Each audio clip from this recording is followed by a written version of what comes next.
être là où Dieu les attend, tout simplement parce que les soucis de ce monde vont au-delà de leurs besoins de Dieu. Amen, amen. Laisse que le Seigneur nous soutienne et que le Seigneur nous aide dans ces choses. Et de Dieu aussi, ça je parlerai de ceux qui aiment la vérité. Les autres se saisirent des serviteurs, les outragèrent et les tuèrent. Alléluia.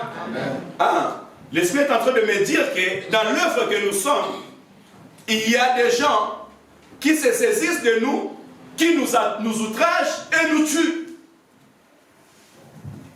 Tu écoutes serviteur servant de Dieu.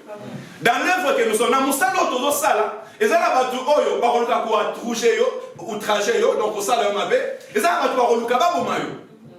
parce que la Bible dit, un envoyé, quand il était envoyé pour appeler les invités, la Bible dit que les uns, qui peuvent avoir surtout en attenté. Mais il y a des autres, ils les ont vus, ils sont venus à côté d'eux, mais leur travail était pour les tuer, pour les détruire. Voilà pourquoi Israël a tué plusieurs prophètes. Alléluia. Amen. Israël a tué plusieurs prophètes parce qu'ils ne voulaient pas écouter la vérité. Or, nous ne sommes pas de ces gens. Amen, amen. Amen. Nous ne sommes pas de ces gens qui refusent la vérité pour tuer les autres. Non, non, non, non. Nous sommes de ceux qui écoutent la vérité parce que la Bible dit là, tu connaîtras la vérité et la vérité vous affranchira. Amen. Alléluia. Amen. Donc, j'encouragerai quelqu'un. Si dans ton esprit t'est poussé à outrager le serviteur de Dieu, à outrager ceux qui te disent la vérité, à leur tuer. Parce que tuer, ce n'est pas seulement prendre un couteau, tuer quelqu'un. Tuer, c'est chercher à arrêter la personne. Tuer, c'est chercher à faire taire la personne. Tuer, c'est chercher que celui-là n'avance pas, celui-là n'aille pas de l'avant. C'est ça, tuer la personne. Alléluia. Amen. Non, si on était animé de ces sentiments, laisse que l'Éternel ôte ces sentiments loin de nous au nom de Jésus-Christ. Alléluia. Il est très important. Mais écoutons, si nous partons encore un peu plus loin, dans le verset 8, la Bible me dit ceci. Alors il dit à ses serviteurs, les noces sont prêts, mais les conviés n'en étant pas dignes. Allez donc dans les carrefours et appelez aux noces tous ceux que vous trouverez. Ses serviteurs allèrent dans les chemins, rassemblèrent tous ceux qu'ils trouvèrent méchants et bons, et la salle de noces fit plein de convives. Tu peux avancer s'il te plaît. Je vais tirer les sons ici. La Bible dit, quand l'invité ne vient pas, pour remplir la salle, on invite tout ce qu'on va trouver. Et souvent, ce sont des choses pratiques qui se passent. Quand le pasteur voit qu'à l'église, ceux qui doivent travailler ne travaillent pas, il tient celui qui est là debout de lève-toi et travailler. Amen, amen. Amen. Ce sont des choses qui nous arrivent. Voilà pourquoi j'encouragerai, toi que l'Éternel a donné une arme, utilise ton arme.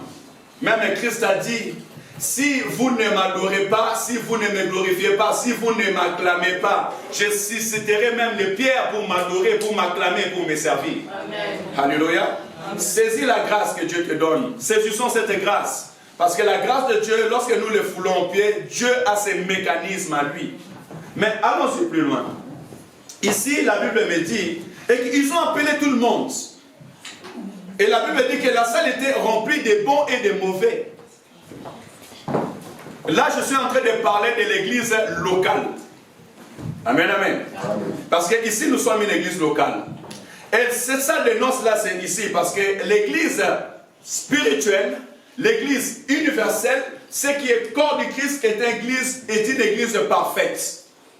Lorsque nous parlons de l'église, on ne peut pas dire que, comme les gens disent que nous avons cherché l'église, nous avons trouvé l'église dans le monde, et nous avons cherché le monde, nous avons trouvé dans l'église. Non. Vous avez trouvé le monde dans l'église locale. Vous trouverez le monde. Mais dans l'église spirituelle, qui est le corps du Christ, cette église est parfaite. Amen. Parce qu'elle est invisible.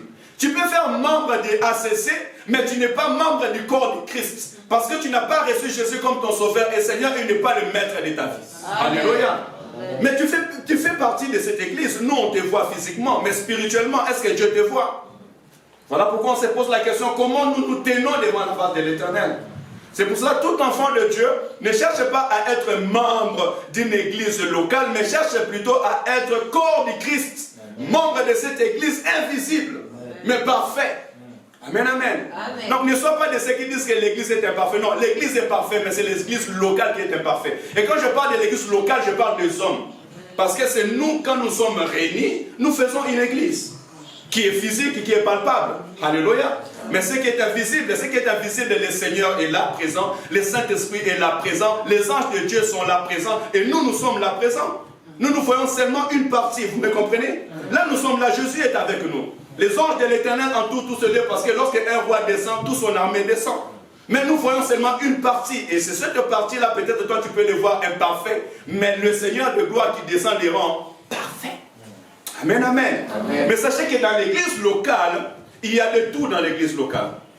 C'est pour cela que je me suis orienté dans 1 Corinthiens chapitre 2 verset 13.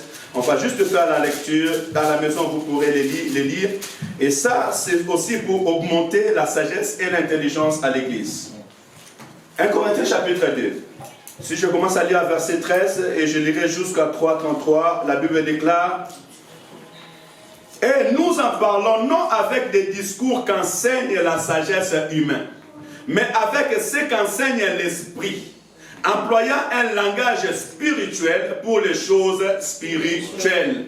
J'avais dit tout à l'heure, nous allons augmenter les gammes, parce que les choses que nous parlons, ce sont des choses spirituelles, elles ne sont pas physiques. Si tu les vas dans le physique, ça va te troubler, tu vas penser même que c'est une folie. Alléluia. Donc c'est un langage spirituel et recevons-la spirituellement. 14. Mais l'homme naturel n'accepte pas les choses de l'Esprit de Dieu, car elles sont une folie pour lui. Donc apprenez que nous les savons et nous les répétons que dans l'église de Dieu, premièrement, nous avons des hommes naturels. Qui est un homme naturel? Un homme naturel, c'est comme un homme animal. C'est quelqu'un qui ne connaît pas Dieu, qui n'a pas reçu Dieu, c'est un païen. Or, ces hommes-là, nous pouvons les trouver dans l'église. Tu peux inviter ton voisin, tu peux inviter ta voisine, tu peux inviter un passager qui ne